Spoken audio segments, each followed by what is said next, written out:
I want to wish everyone a very warm welcome to today's webinar. Those of you on Facebook, hello, and we will be moderating your questions there. Those of you who are joining us through the Zoom link, good morning, good afternoon, good evening, wherever you are tuning in with us from around the world. We are so excited to be hosting this webinar. So let me pass on the camera shortly to our host, who has so generously taken time out of his schedule to be with us to share his insights and knowledge. And very high credentials, fantastic knowledge background from the media, working with Bloomberg, and other media outlets.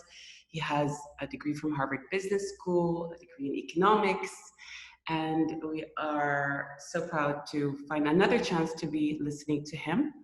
Please help me in giving a virtual clap through the chat to our speaker. So Tariq, if you could unmute us, and the camera and the virtual stage is yours. Thank you, Sana, for that wonderful introduction. And thank you to all the people who have joined us today. Now, when I look at the COVID crisis, obviously it's the virus itself, but I see three pandemics. There's the pandemic of the virus, there's the pandemic of fear, and that is very, very omnipresent. And I think that is another thing that we have to be careful about. And there's a pandemic of isolation and loneliness, and that is bringing in depression, that is bringing in a lot of very great difficulties that we have to be able to address. But in this exponential crisis, what we need more than anything else is exponential empathy and compassion. We need exponential humanity and trust. We need some of those softer skills, and to build trust networks and to build social capital as we come together, as we go into the future. And I'll talk today about change, and I will reach out to all of you and sort of say, let the word change be thrown out of the dictionary. And we will now look towards a new word, because change is too slow for the future. And we will look at a new word, and that will be metamorphosis, and how that some initial ideas to sort of start working with. Today we'll talk about mindsets, and then I'll give you a lot of tool sets, how we can move forward into the future. So the way we've structured this, Sana and I, we've agreed to structure this, is that after this initial preamble, I'll do a 15-20 minute presentation, more as a quick masterclass, but it's a deep dive into some of the key detailed issues that we need to be able to address. And that will take us to about halfway through. The second half will be towards include the solutions and Q&A. So there's ample time to engage. So it's a complete 1 hour movie. So folks, please stay with us. And it's going to be fun, because there will be times during this movie where you will feel a little bit down and you say, oh my God, where are we? What are we doing? And how do we get out of this? But we do. This too shall pass. And I think that's the way to look forward to it. So allow me to share the screen, and I'm going to go in there.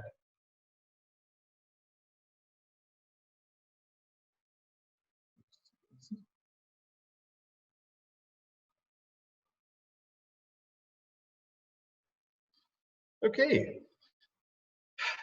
This is New York, and New York was struck by the coronavirus, and this is very symbolic for us, and how fundamentally things start changing, and how to engage with this particular moment, and how to engage with this in the future.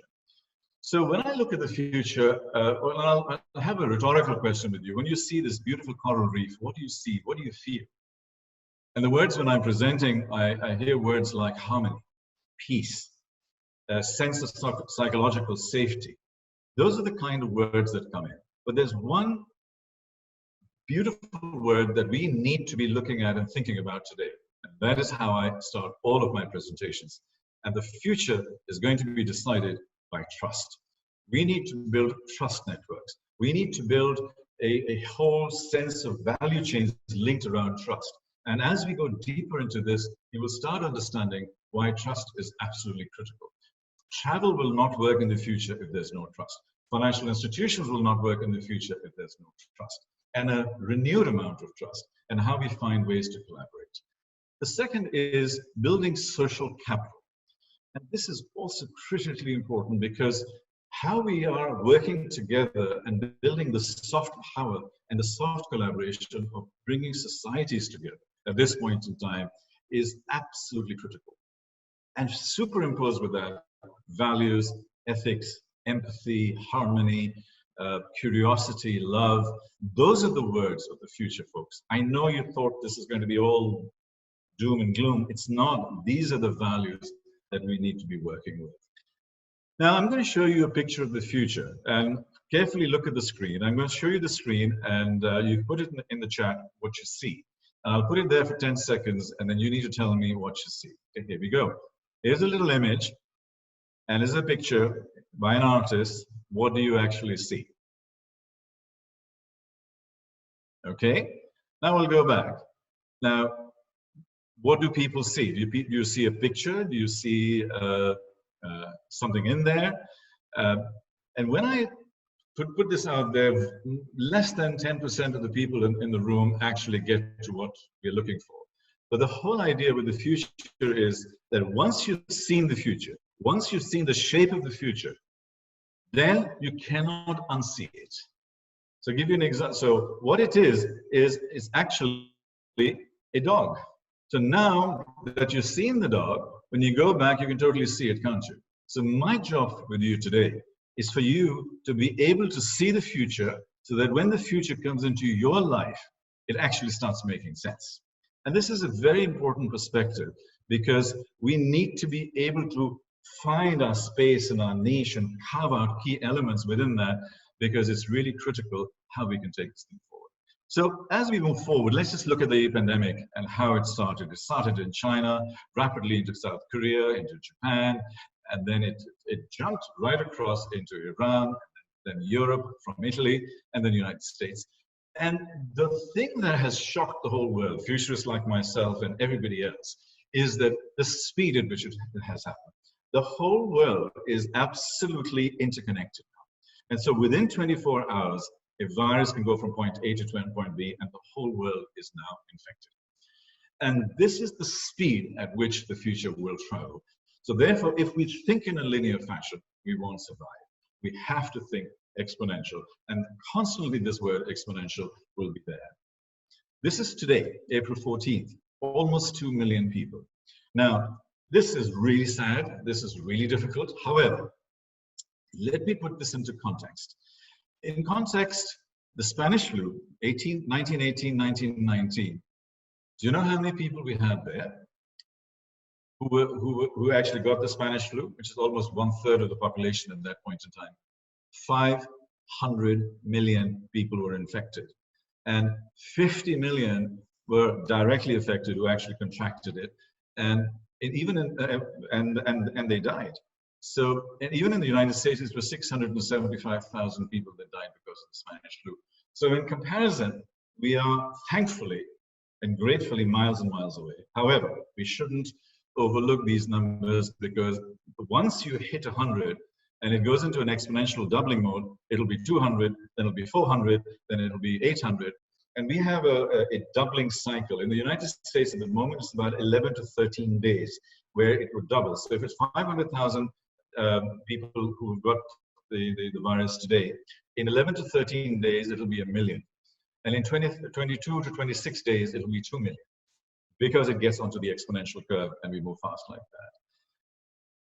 Now, the whole world was hit by this and we are suddenly all locked in. Now, this is the first time where when a crisis is hit, both sides of the market, the supply side and the demand side, has just come to a standstill. And I think that's a real key, which is the dynamic on this particular side that you'd be able to address. So a lot of new challenges are coming across all industries. So it's really like a meteor that's hit us. And the difference is that we're not going through a recession at the moment.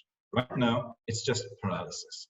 And this could lead into a recession and perhaps and potentially even into a depression. And that is something we have to be careful. But at the moment, it's paralysis. And that's what we need to be able to address. All of the industries across the board are being affected. In our case, like travel, went down by 44%, and these are on the 3rd of April. I don't know where they are, but it's very, very relevant. What happens in these crises is that the whole curve between the technology curve and the development curve has shifted. And it has shifted all the way to the right. So the delta has become much bigger. So our job has become much bigger. So our acceleration has to be much, much faster to even get back onto our old curve, let alone a new curve. Every industry is being affected. Firstly, it was accelerated through technology, and now it is through the COVID crisis. Speed is one of the words that we will constantly talk about. So there's total disruption across all industries because of that. Now, this is a scary picture. Everybody has a giggle at this. However, what happens is that when we get hit in any market, in any environment, things come from a place where we don't expect. And that is one of the key messages to take out from today, is we are going to be hit by things we don't expect. It could happen in your industry, or it could happen even with a crisis of this nature. And this is one of the things that we need to become resilient with. Now, when a virus comes, our immune system comes in and we start blocking the virus. And that's absolutely fine. But what we also have to look at are our personal immune systems and our corporate immune systems, all of the things that we resist change. We don't like new things coming in. It's exactly the same thing. So what we need to do is to really be much, much more flexible to be able to absorb some of the new changes that are coming at an exponential rate. So our old immune systems are going to be hit very, very hard in terms of new habits that we need to create and so on. So immunity is another key word that is there. So Socrates said that the secret of change is to focus all of your energy not on fighting the old, but on building the new. One of the core messages for today, ladies and gentlemen, is let's not look at going back to normal. Let's not look at trying to just recover from this, wait and see mode and then move on.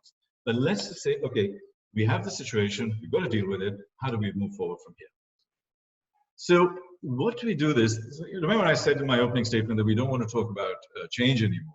And I sort of said, well, the new word to me is metamorphosis, and how that metamorphosis comes in. So here's a quick little video on what metamorphosis is, and then we'll talk about it.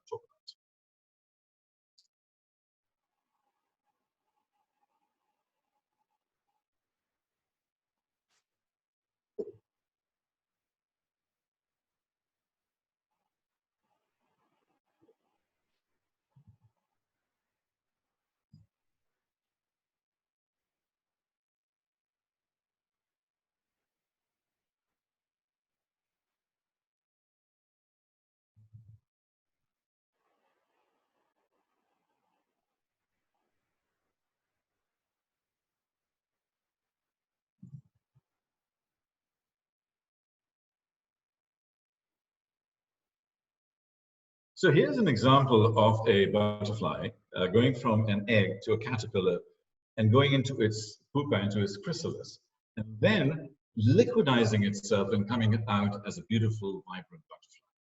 So what it had to do is to change its form to create a new form. So ladies and gentlemen, for me, I beseech you to think about that we almost need to change our form to create a new form. Because linear won't work. Linear will remain caterpillars or a mutated butterfly. We won't have our wings out there. So we really need to think through that. Another one is, so what is the response that's going on out there?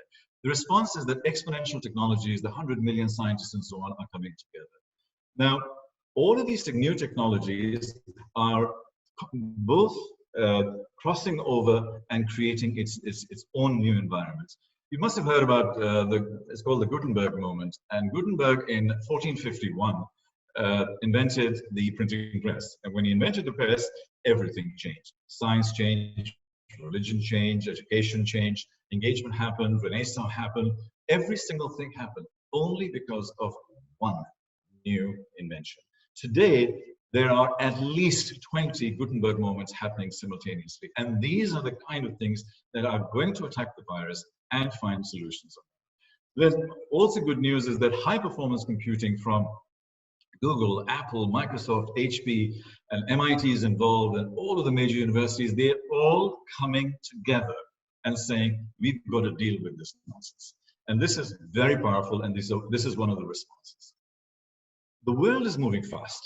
Actually, it's way faster than you think, because we are moving towards ubiquity in terms of knowledge, in terms of information, in terms of getting our positioning out there in medical science, and we'll talk about 2 or 3 things in a second. But what is happening is that in this speed, which got accelerated even further because of the COVID crisis, we need a completely new set of tools and a new set of leadership skills and human skills to be able to address this new speed. 5G is coming in. 5G will change our world again, and particularly now over the last 6-8 weeks since we've been going all digital, 5G is the future, because a lot of new things are going to be digital. But telemedicine will start happening through that, because all of the availability of educational tools and so on, it needs bandwidth, and it needs more digital bandwidth. The amount of money that's going into 5G over the last 4 weeks is humongous, and it is required, because this is what we're going to do. It's going to start changing habits. The second thing is the brain is left, and that's our last sort of frontier. We need to make our brain bigger, make our intelligence bigger than it is, because we are living in an exponential world. So there are a lot of new things that are happening as far as augmented intelligence is concerned.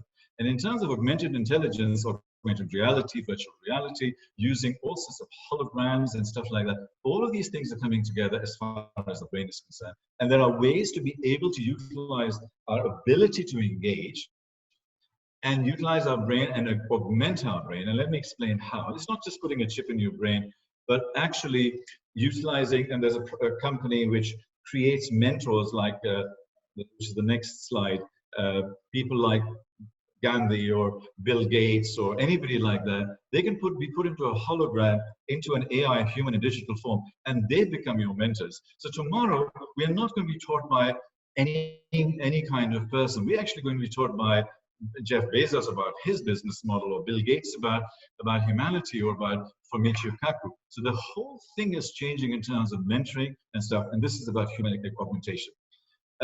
Longevity.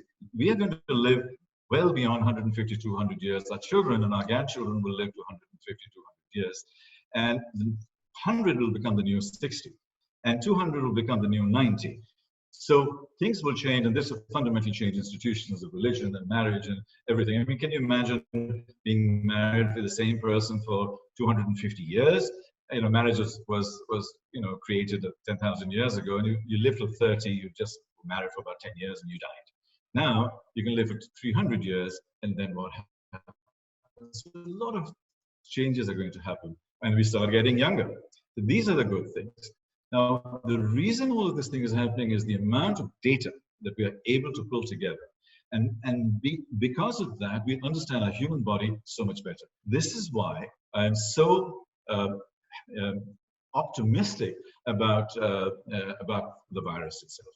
And guess what's happening? All the tech giants, and this is before the COVID-19 crisis, they've all been moving towards healthcare. And Apple CEO Tim Cook actually said that by 2030, Apple will be remembered and known for its contribution to healthcare, not to mobile phones or technology. And that's actually quite critical, how they pivot and completely change. Now, he said that for 2030. I promise you, because of the COVID crisis, it's more like 2023. In the 2 to 3 years, they will completely pivot, try to deal with this virus, and become a medical data company and so on. So this is basically a deep dive in giving you a feel and a structure of what's going on. And I thought it would be a good point to take a quick break and relate to you exactly. I mean, are there any questions that are there? Let me just look at the chat here. And dog near fountain, somebody found that.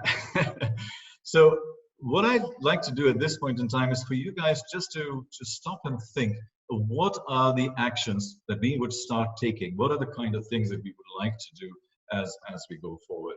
And I think that would be a good sort of point, because We have spoken about the common enemy. We've spoken about collective response. We've spoken about social capital and building trust networks, community systems, speed, acceleration. We've spoken about all of the key words that are going to define our future and future leadership. And all of these things come together will actually. So let me then go into the final phase of this segment, which is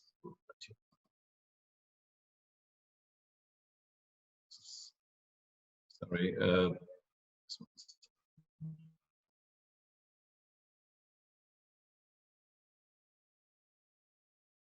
we go. Practical action steps. So a lot of people here, and I'm not getting feedback, so I'm trying to calibrate exactly where people are in terms of their thinking. So what I'm going to do is start talking about some practical action steps and then open it up to questions and come back to explaining some of these action steps in greater depth if necessary. So the first is unlearning and relearning, and we'll go into that a little bit. The second action step is to actually do 3 scenarios. A 3-month, if this thing lasts only 3 months, it's like a broken leg or a broken arm. It hurts, it's difficult and inconvenient, but we go back to work. And everything will be fine. Actually, it won't be fine, it'll be a missed opportunity because we have suffered a lot. The second thing is a 6 to 9 month cycle. So if this thing lasts, if we are still in this position as we are today with limited release and going out till Christmas, then it means a lot of companies will go under, a lot of people will lose their jobs, a lot of basic industries will start collapsing because economic cycles are actually like a cycle. You can't just stop it and restart it. It's like a bike. It's a bicycle. You have to keep it moving. The moment you stop, you can't just restart. Then it'll take another 2, 3, 4 months before everything starts moving again. So we need to do a 6-month scenario, but if it lasts for more than 12 months, we need to do a scenario, what happens if it lasts for more than 12 months? And I think that is a scenario that we need to be sitting today with our teams, with our lockdown for 12 months. What are we going to do? How am I going to change my business? How do I go digital? What do I need to do? And therefore, this will require completely new kinds of leadership. And this new leadership is, we'll talk about. One of the methodologies is about using moonshots, which is Peter Diamandis, and the core and edge concepts, which is from Salim Ismail's book from Singularity University called Exponential Organizations and Exponential Transformation. And exponential transformation are these 2 factors, and we'll get to that in a second. And second is to go digital. And lastly, to look at future business models. So these are the 6 practical steps that we'll talk about quickly as we go forward. Let's take one at a time. The first one is, well, firstly, let's set our mindset into this whole getting into the solutions. The world's biggest problems are the world's biggest opportunities. Most people who can believe that spirit of this statement are going to do really, really well. Do you know how many businesses came out of the last depression? And how many businesses came out in the last recession we had in 2008, 2009? Dropbox came out of that. WhatsApp came out of that. Airbnb and Uber came out of that. Instagram came out of that. So what we were doing at that point, it wasn't just a technology phase, but because we were hit by the recession, people were looking at a shared economy. And that was the creation of Uber and Airbnb, where we started trusting our institutions much less and changed the relationship of trust. Who would have thought that you would want somebody to come and live in your own home? And those are the relationships that change. You know, let me tell you a story about fire ants. Fire ants come from Central America, and they are very aggressive ants, and they're constantly fighting each other. And they're fighting over scarcity because there's not enough food to forage, so they are fighting for that. A group of these ants were taken and brought into the United States where there was an abundance of food that they could eat.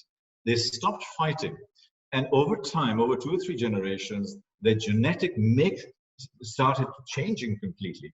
So they were being modified genetically just because they were changing circumstances. So we can change even in very, very difficult circumstances. And I think that is one of the key things we need to be looking at.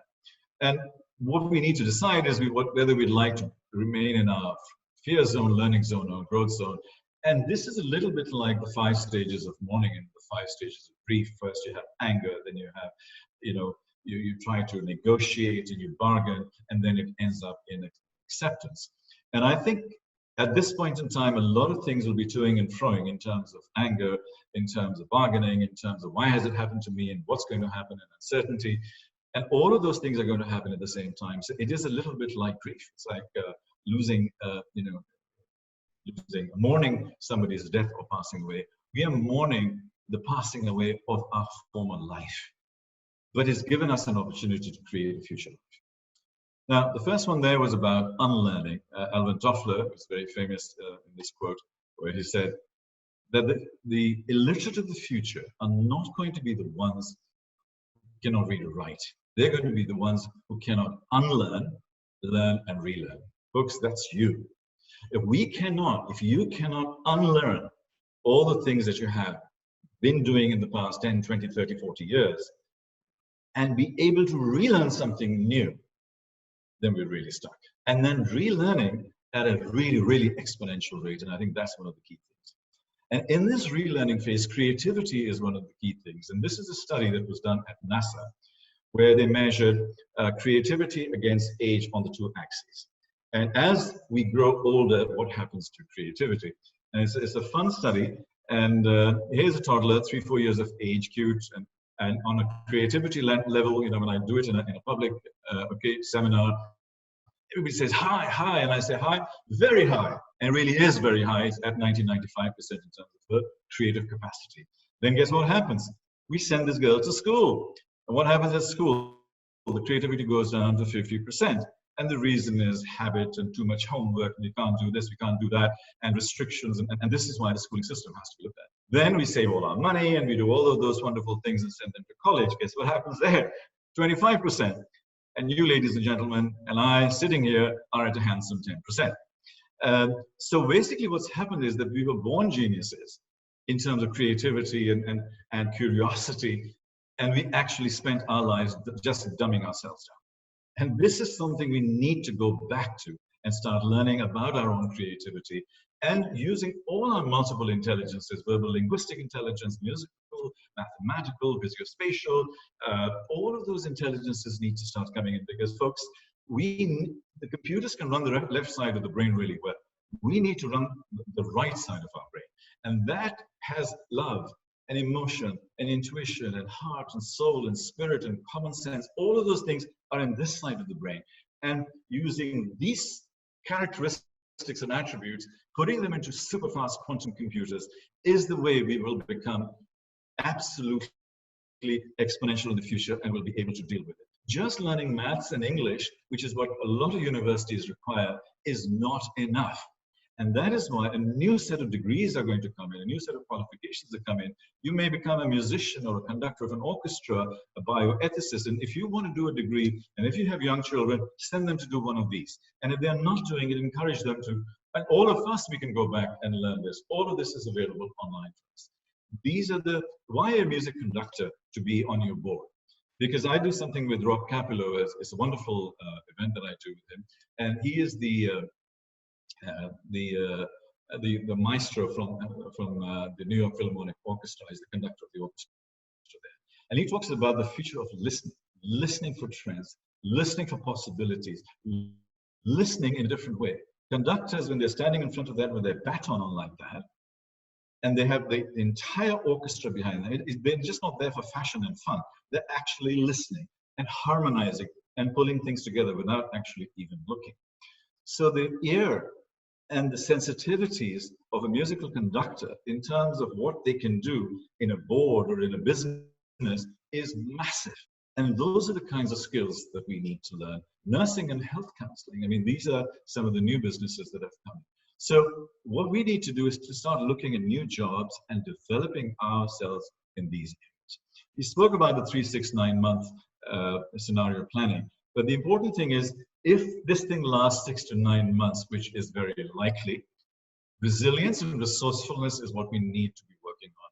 Building your parallel edge teams and edge initiatives while you're working on your core. So let's say we come back to work on the 1st of September, whatever business you're in. First, you need to get it started again. So you need to have been very resilient and strong in the process to keep things running, and resourceful to survive until that point in time. But then you have to move forward and sort of say, what do we need to do to keep our base together? But what are the fast edges that we need to come out with?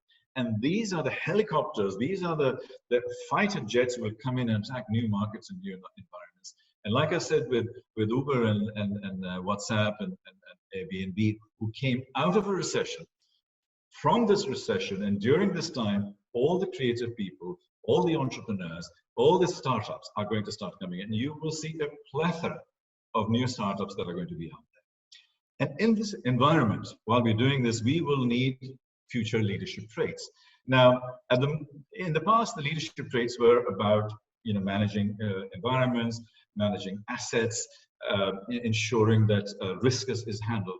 The future CEO has to potentially also be a futurist. In other words, be able to deal with unexpected things like the COVID-19 crisis, to be able to deal with uncertainty, to be able to deal with failure, to be able to deal with diversity, and be able to be comfortable with it. The future leader needs to obviously be an innovator, which a lot of us do to enhance our products and so on. The technologist of the future as a CEO needs to be one who is able to immerse themselves into the product. So it's not like, oh, I've read a little bit about Sophia or Hanson Robotics. Actually go and spend a week there. Rather than going to university, go and spend a week at Hanson Robotics and learn about robotics, or learn about, I don't know, drones or gaming. In other words, immerse yourself, learn the language, because this is going to be the language of the future. And last but not the least, ladies and gentlemen, we need to be humanitarians, because if we don't look after our planet, if you don't look after our environment, if you don't look after each other, if you don't have collaborative structures, it's not going to work. This is the future leader. This is our new exponential leader.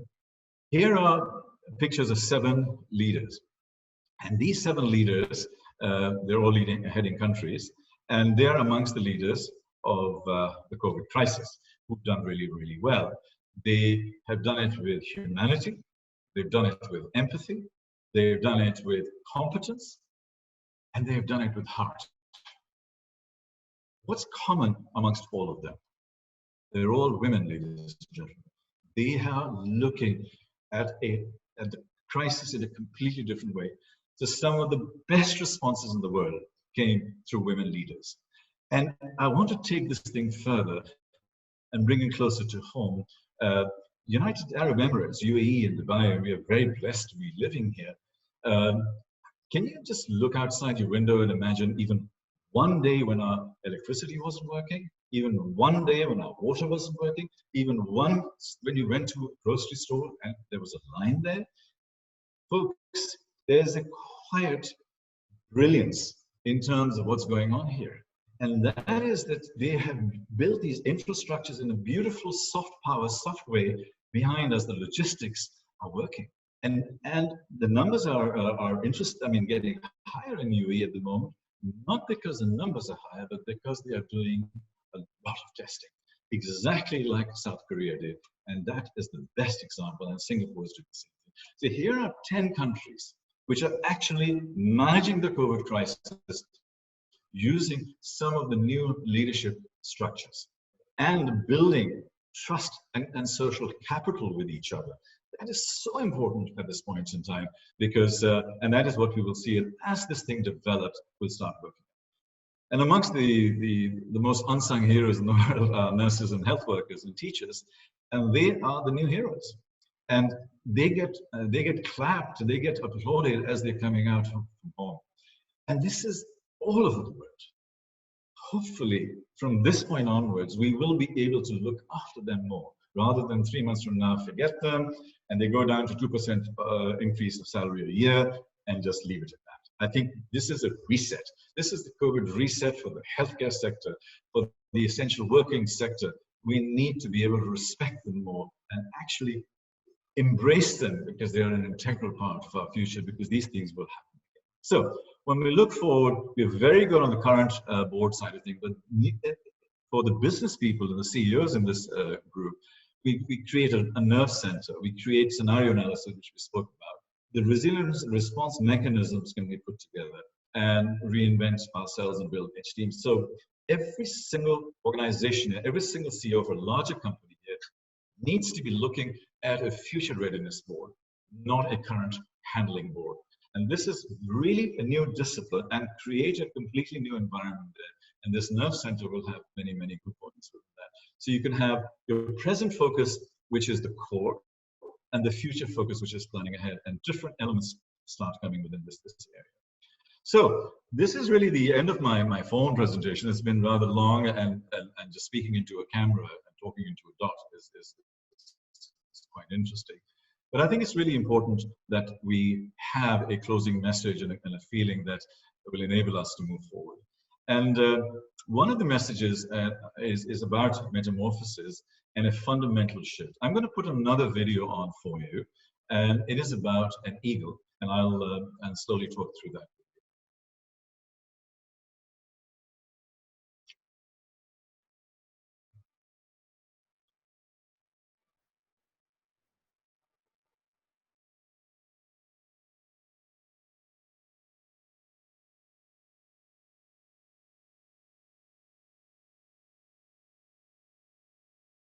These are the kind of choices we have to make.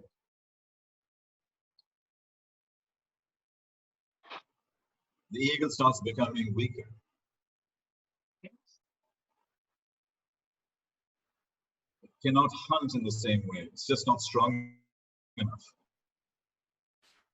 And the beak starts breaking. So what the eagle has to do at this point is to make a decision whether it wants to live on for another 30, 40, 50 years, or basically die. And this is the kind of things that happen as far as change is concerned. So the eagle has to make a choice, and it does. Takes off, goes to the top of a mountain,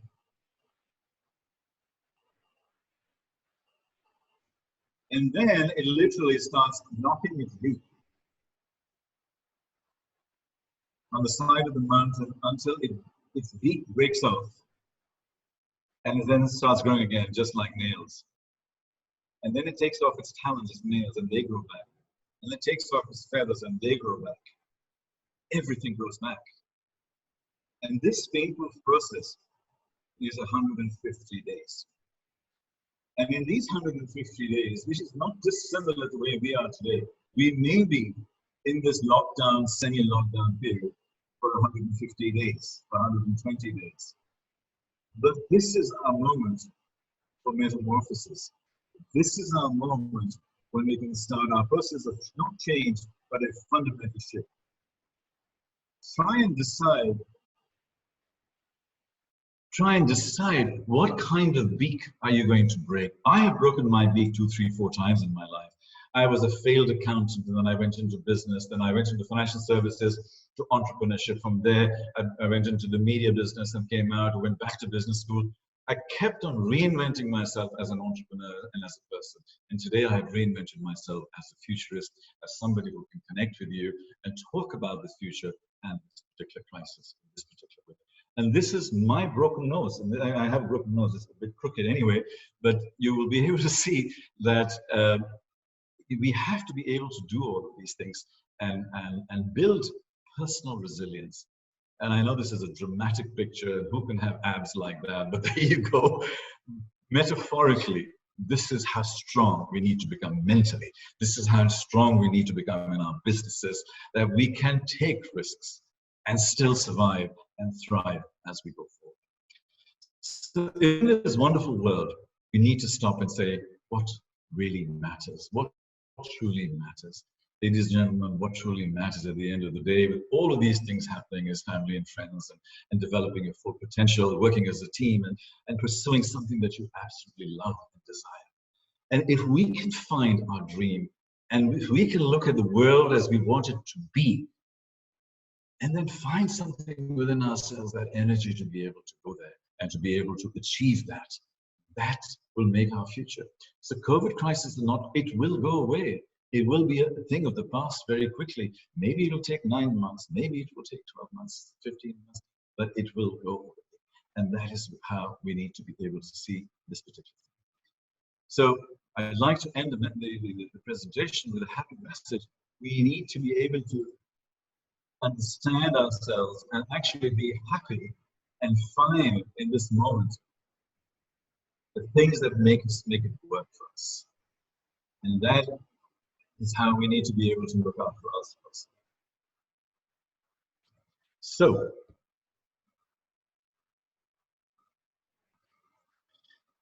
there we are. So that's a bit of my presentation formally. Now open to questions and answers, and perhaps Sana is there and she can also help to facilitate some of the questions, and we'll take it from there. I hope you enjoyed it. I hope I was able to touch a few hearts and offer a few solutions to enable people to understand exactly how we can start dealing with this. And let me just go into the chat and see what we've got. So if you come from a traditional industry such as construction, how can we pivot to this new normal? Of course you can. We did a very interesting bit of work with a construction group here. It was a 4-month exercise, and my partner Paul Epping, he was the head coach there. And what we did was a complete sprint to get these people to build for the future. And what they did, even though they were a traditional company, they started building new elements within that company in artificial intelligence and training and development and new ways and going up the value chain. In other words, you really do need to be able to look at those edges within your organizations. And over the next 3 to 6 months, the edges are the things that we need to be working on and identify what they are. And most of them can be worked on while you are sitting at home. And I think that is the sort of thing that crisis management teams, nerve center teams, etc. can be done. So yes, traditional companies will change. By the way, guess what? Traditional companies like construction will be taken over by robotics, 3D printing, and AI. So people are going to go anyway. So the industry is changing anyway. So why are we trying to hold something back and call it a traditional company? No. Let's reorganize a new company. Let's take on a new company and say, my company, as of the 1st of January next year, is going to be robotics, 3D printing, and using artificial intelligence and other methods. And I am now going to start training my people, and I'm going to start developing my people and myself and our thinking and so on. And then over the next 6 to 8, 9 months, we start doing that. So that could be one way to do that. Compassion will be a new world. Yes, I think that is certainly there. What else? Okay.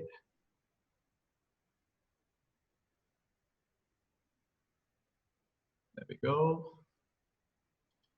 I believe a lot will depend on how strong financially your financial position before the crisis, how ready you are to adopt the new market changes, and your readiness technology point of view. The new era will be in healthcare, digital transformation, food, and a lot of countries will move forward to be self-sufficient. Yes, you know something? You started this entire question, and this is Jafar. Jafar, with a premise, with a limiting belief, if we had the financials, we would be able to. Can we throw the words if and but and out of the window? Because the brain actually splits into two parts the moment it sees an if or a but. If we had money, if we had cash, if we had resources, if we had, therefore we would be able to do all of that. Yes, of course we would. 10% of the companies will be able to do that. I promise you, if we are resourceful, we are able to find new ways of doing things, and people find new ways of doing. That's how the Renaissance happened after the Black Death. That's how a lot of new companies are born after the Great Depression, like GE and various other companies came through, and Uber and Airbnb again. So it's not all about resources, it's about resourcefulness. And I think that's the new thing and the new word that we need to look at. Healthcare, digital transformation will obviously grow a lot. A lot of the physical businesses will be recalibrated. Now, my business, for example, part of my business is to travel and speak internationally and so on. And now that's gone, literally, overnight. Now, what do? I can sit at home and say, oh, well, if I had money, if I had this, if I had that. What I'm doing is completely pivoted. And my partner and my team with Francesco and Paul and I and the rest of the team, in 3 weeks after this thing started, we pivoted completely. And every single product, we were lucky that we were in that business, but every single product that we have is now available online and digital. And as we get 5G and as we get new products, it'll get better and better. So the idea is really about how we can actually take that and become very successful. Now, we're not supersonic people, but our mindsets were right. Immediately we pivoted and said, we've got to fix ourselves. We've got to do something different. And we have been busier and we have been more involved and we are doing so many new things in a completely new way using existing information and resources that we have. If we can do it with a small company with limited resources, I dare say a lot more can do it.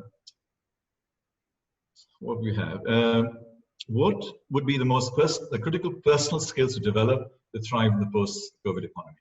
Very, very good question. So thank you for that. This was from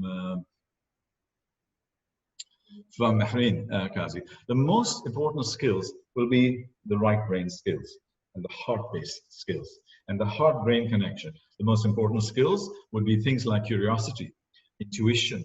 It would be leadership and open-mindedness to be able to absorb that. There will be things that will enable us in terms of all of the multiple intelligences that we develop. Those are the sort of things that will need to come together into our lives. And we need to start looking at some of those degrees. That list, by the way, I'll give Sana a deck which we can send across after the presentation, so you'll have a lot of the information available. But those are some of the new leadership soft skills, because anything that can be digitized will be, and anything that cannot be digitized, like love, emotion, intuition, caring, all of these things will become 10 times more valuable, actually 100 times more valuable now. So the nurses are 100 times more valuable, while everything else can go into diagnostics and into AI and stuff like that. And this is really the teachers will become, the counselors will become more important. The human caring, those are the people who actually become far, far more important. So that's those are the kinds of things that I would look at. Have to leave, have another seminar. Okay, thank you, Tariq. Great presentation. Thank you for that. Green growth area. Now, I spoke about a common enemy, which was obviously the crisis of the coronavirus. There is another common situation or environment that we have, and that is our climate. And the environment and climate change issues is yet another example of where we need to bring together and build trust and build structures that will enable us to not have this kind of crisis. Now, one of the things that this crisis did was to show the interdependence, rather of the whole world with each other. And the other thing it showed was that its overdependence on one country, which is China, as the manufacturing hub of the world. Now that is being addressed and attacked very, very vehemently right now by Japan, Vietnam, and India, and that could become a cluster on the Asian side and around Mexico, and perhaps Nigeria and South Africa. So these three cluster areas will become the future dispersed and decentralized versions of manufacturing. And this is one of the things, and this will create a huge amount of new opportunities for development and growth. I think we will do that. Let me see, I've got another 5 minutes in looking at the questions.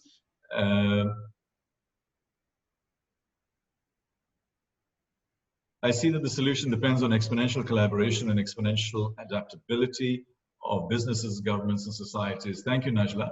A great question. Now, what I think we need, in 75, 80 years ago, when World War II ended, we had new institutions. There was something called the Bretton Woods Convention, and that happened. And 5 or 6 businesses came out of, institutions came out of it. One of them was United Nations. You had the World Bank and many others. These institutions lasted us 75, 80 years and did a good job. I don't think they're institutions for the future. They've been institutions of the past. What we need is a new Bretton Woods conference and convention, and restart all over again and decide on what the new institutions are going to look like. It could be United Nations of Artificial Intelligence. It could be a data management structure, not GDPR. That's just, window dressing, I would say, but much, much more intense and deeper than that. We could look at robotics and robot ethics. We could look at genetics. We could start working on collaborating. And you know, the first word I started with was trust. All of these institutions can only happen if there is trust. If we don't have trust, nothing will work. Take travel, for example. 19 years ago, we had 9/11. The world changed. And what changed? Security changed. Now we have to take our shoes off. We have to go through through X-ray machines.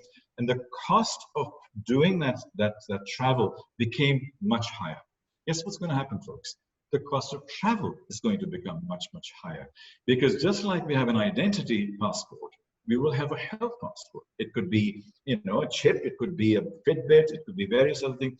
But we need to now relook at travel and the hospitality sector and say, what are the new businesses that will come out of it? And these are the kinds of new businesses that will come out of it. There will be hundreds of new things that will happen around the travel and hospitality sector. It will not disappear. Listen, folks, 50 million people died in 1919. Did it end restaurants and hotels and this and that? Nothing. We will get over this.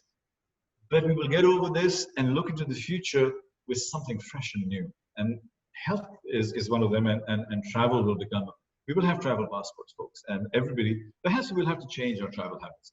Perhaps we used to travel too much. Maybe we travel less. And the rest we do. So we can recalibrate ourselves. So the next one is from Dr. Hamadi Basil. And this is a solution to, taking holistic therapies and rehab training and teaching Singapore students. Brilliant, sir.